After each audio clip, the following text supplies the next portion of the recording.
Hoy 4 de febrero celebramos la vida y obra de Santa Juana de Valois. Hija, hermana y esposa de reyes, era de contextura deforme, casi enana y encorvada. Fue despreciada por su padre, rechazada por el marido y su matrimonio fue declarado nulo.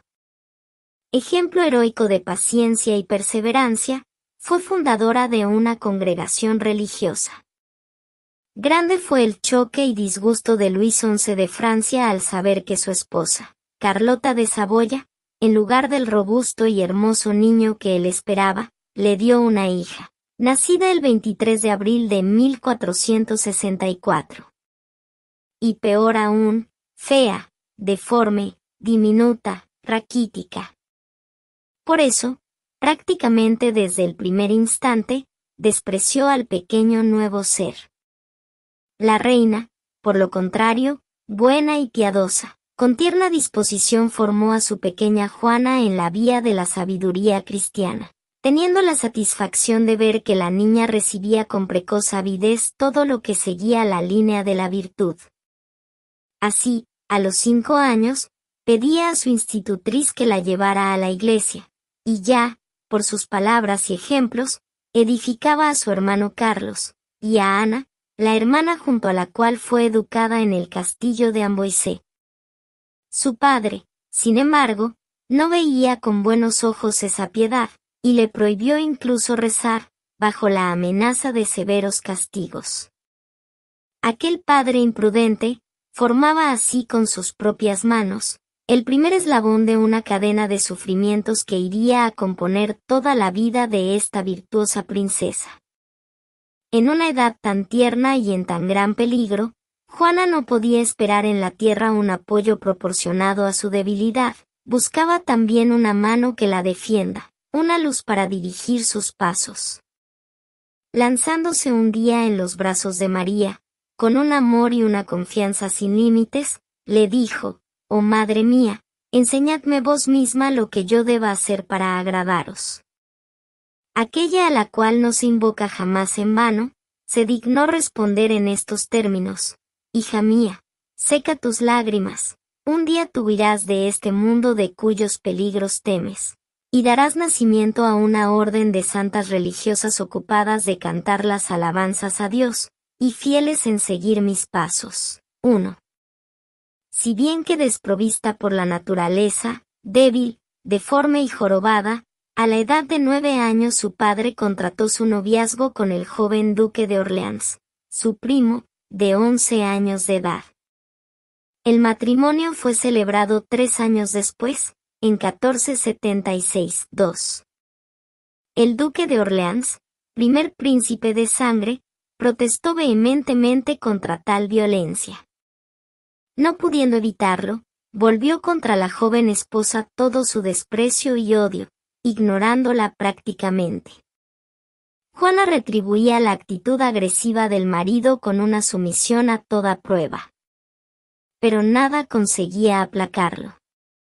Mientras tanto, Luis XI, que a pesar de todo temía a Dios, enfermó gravemente. Y habiendo oído hablar las maravillas que San Francisco de Paula obraba en Italia, sintiéndose en sus últimos momentos, obtuvo del Papa que le diese al fundador de los Hermanos Mínimos, una rama reformada de los franciscanos, la orden de ir a verlo en Francia. El rey esperaba ser curado por un milagro del santo, pero esa no era la voluntad de la providencia. Luis murió confortado por Francisco de Paula, habiendo ordenado antes a su hija que lo tomase como director de conciencia. Le sucedió en el trono su hijo Carlos VIII. Y como prueba de gratitud por el bien que San Francisco de Paula hiciera a su padre y a toda la corte con su edificante vida, se volvió amigo de Francisco y le donó varios monasterios para los mínimos. Francisco pasó el resto de su vida en el de Plessis, que Carlos había construido para sí. En una desavenencia entre los dos primos, el duque de Orleans se levantó en armas contra su rey. Derrotado, fue condenado a muerte. Pero a instancias de Juana, Su hermano Carlos VIII no apenas le conmutó la sentencia, sino le concedió al rebelde la libertad. La gratitud es una de las más frágiles virtudes. Poco tiempo después Carlos VIII fallecía, y el duque de Orleans subía al trono con el nombre de Luis XII. Uno de sus primeros actos fue precisamente el de pedir al Papa la declaración de nulidad de su matrimonio por haberle sido impuesto, jurando que el mismo no había sido consumado. 4.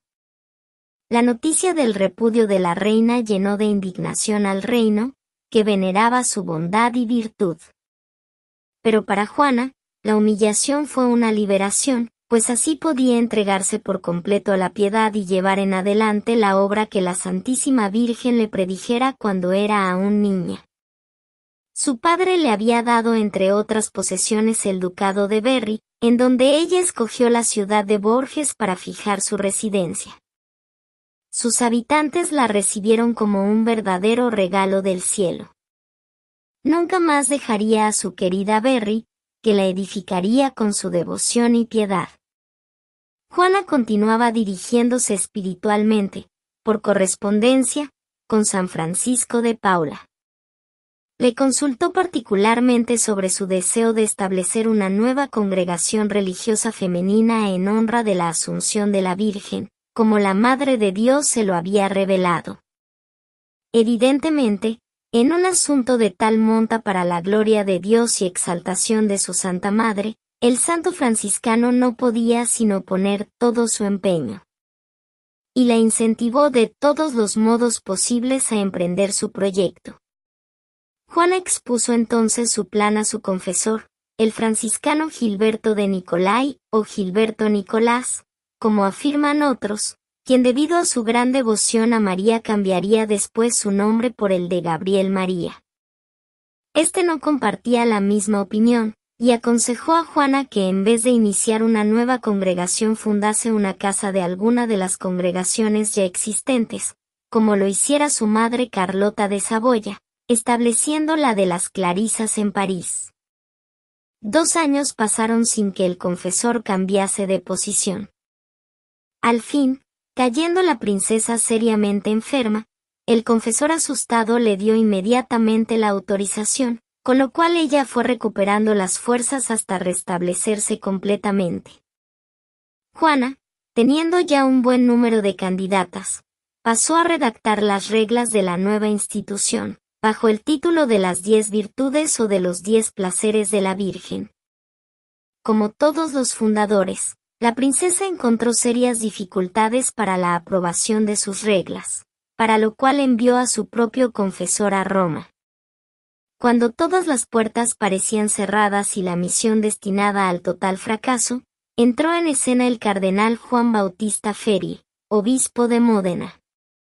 Conocido por su erudición y virtud, y con mucha autoridad en la corte pontificia, tuvo una visión en la cual San Lorenzo y San Francisco le ordenaron que promoviese la aprobación de aquella santa regla. Lo que finalmente fue hecho por el Papa Alejandro V, edificado por el empeño de tan ilustre princesa de la Casa Real de Francia. Mientras tanto, Juana obtenía del rey, su exesposo, todas las autorizaciones necesarias para edificar en una de sus tierras un monasterio. Trabajó también para la reforma de un convento de religiosas benedictinas que habían perdido su primitivo fervor. Durante la construcción del convento varios milagros comprobaron que ahí estaba la mano de Dios. No menor empeño puso la princesa en la preparación espiritual de sus hijas. Escogió entre las candidatas a las 5 más virtuosas para la toma de hábito de la Orden de la Anunciación, el 8 de octubre de 1502. Así comenzó esta institución que, desde la ciudad de Bourges, se extendió por Francia y después por el mundo. Juana era la primera en dar el ejemplo del más perfecto espíritu evangélico. Renunció a todos sus bienes, de los cuales no se proveía sino con la aprobación del superior de la orden, viviendo así en la más perfecta pobreza, obediencia y castidad. La princesa llegó a un tal grado de oración que, según narran las crónicas, estando cierto día en recogimiento durante la Santa Misa, vio en un éxtasis a nuestro Señor Jesucristo y a la Santísima Virgen.